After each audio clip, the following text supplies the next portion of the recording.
Hey, en wie knuffelt er dan lekkerder? Mama of de koe? De koe.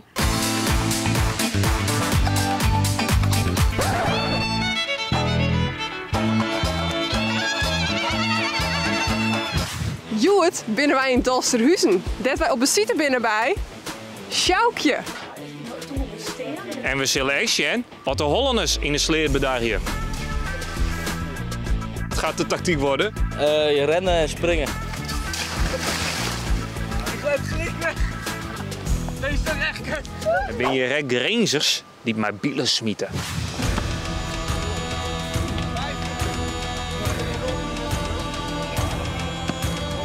Maar uiteindelijk komen we hier vanzelfs maar voor één ding. De kei. Je loopt er dan zo scheef heen en dan pak je hem eigenlijk bij zo'n dijen pak je hem vast.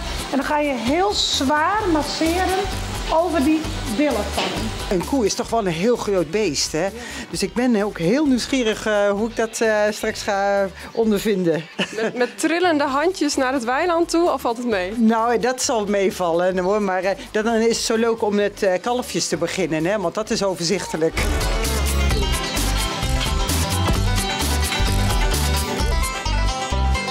Lekker?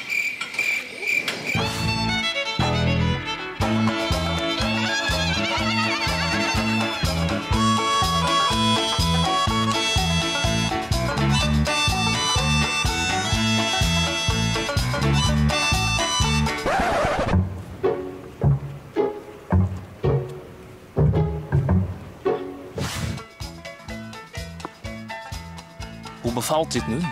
Heerlijk, heerlijk relaxed. De koe is rustig, je wordt er zelf rustig van. Dat moet ook wel, geen onverwachte bewegingen maken. Dan is je heerlijk, je voelt ook het kloppen van het bloed in de koe. Het hart. Is het een beetje koeienliefde? Ja, dierenliefde algemeen. Ja. Ik heb nog nooit eerder een koe zo van dichtbij gezien, denk ik. Nee. Ik vind het lekker zacht en zo. Hey, en wie knuffelt er dan lekkerder? Mama of de koe? De koe. En terecht. Ja, dat is natuurlijk magisch.